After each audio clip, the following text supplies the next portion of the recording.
Thanks for tuning in to another episode of Entrepreneur Stories. In this video, I'm going to be interviewing Jatali Bellanton, who's the owner and operator of Kids Who Bank. She also runs a number of seminars and events that center around entrepreneurship and financial literacy. Check it out. Nowadays, it is not likely that you will work at the same job for 40 years until you retire. Jobs are not as easy to come by anymore. And even if you have a job, usually the pay is not enough. There's an income and wealth gap. I believe that the major solution to the income and wealth gap is entrepreneurship. Entrepreneurship is not for everyone, but I believe that there are more future business owners out there that are waiting to be born. In this series, I will talk to entrepreneurs and business owners about their journey, their successes, and their failures. I believe we can learn from their stories.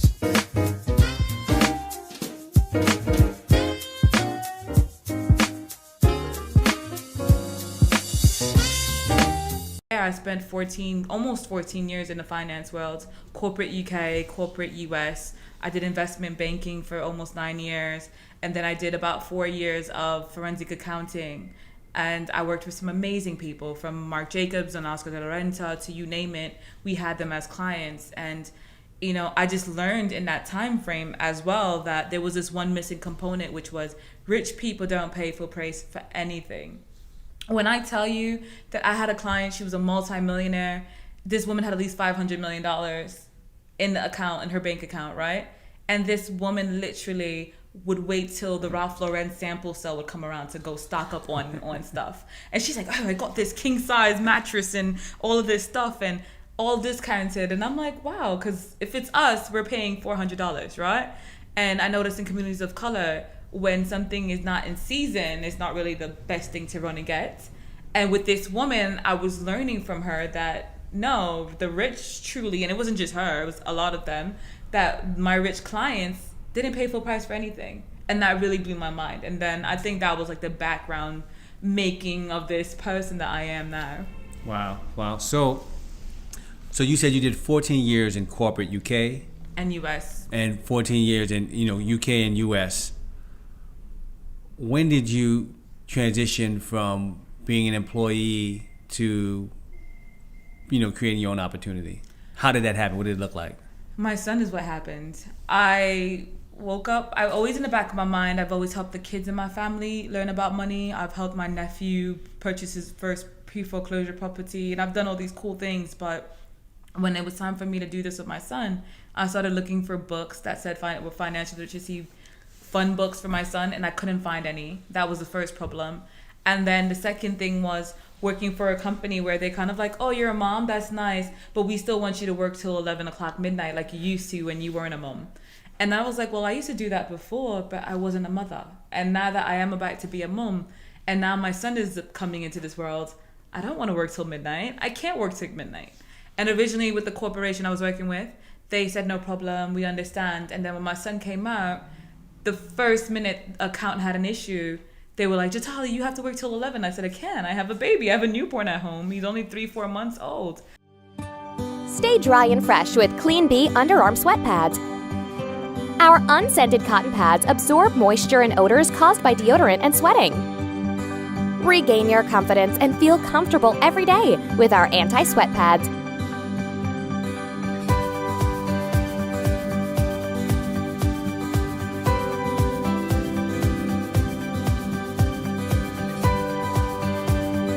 Your secret weapon against stress sweat.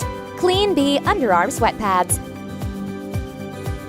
So, do you think everybody can make that transition?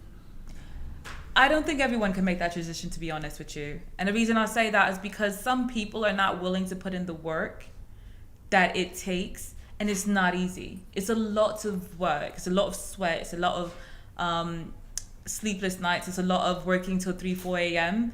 A lot of people don't want to do that.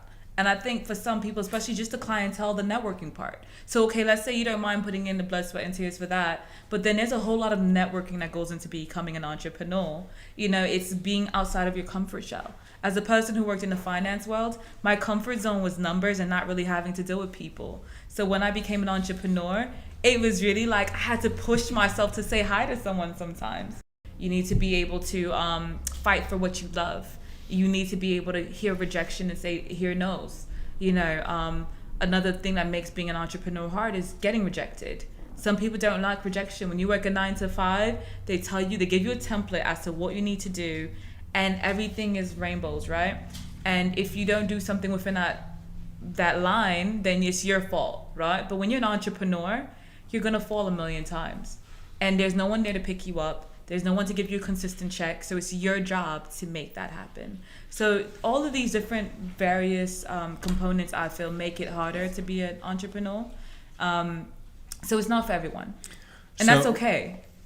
So all right, so a couple you said a lot. There's a lot of stuff that that I want to unpack in there. So I wanted to talk about failure later on, but I still want to keep up with the hard work. So you said that working in corporate, wherever, America, UK, whatever, that they would say, okay, you need to work until 11, and they didn't care if you had your child or not or whatever. Mm-hmm. So is it easier being an entrepreneur? Do you work less as an entrepreneur? You work more, in my opinion, but the hours are different. But as an entrepreneur, I get to control that. And there's nothing to me better than being able to control what and when I do what. So I work more because I'm working for myself, so I'm putting in 100%. But what's crazy about it is that I would have done this much, if not more, when I was working 9 to 5. When I was working corporate, I would do all of this for this corporation, and there was a cap as to how much I was usually going to make. But now there is no cap, because as hard as I go, then the potential of what I can make and what I can create just it's kind of like boundless and ruthless, right? So it's exciting. Wow. So failure. We talked about failure. So how do you deal with failure? How do you manage failure as an entrepreneur? Know the value of what you're bringing to the table. When you know the value of what you're bringing to the table, I think that it changes the game for you, because rejection won't really mean as much to you because you know your own value. And if you don't know your own value, you can't expect anyone else to know your value or even believe in your dream. So get 1,000 no's, but it's about that one yes, and taking that one yes and turning it into 20 yeses and then 50 yeses, and just keep going from there.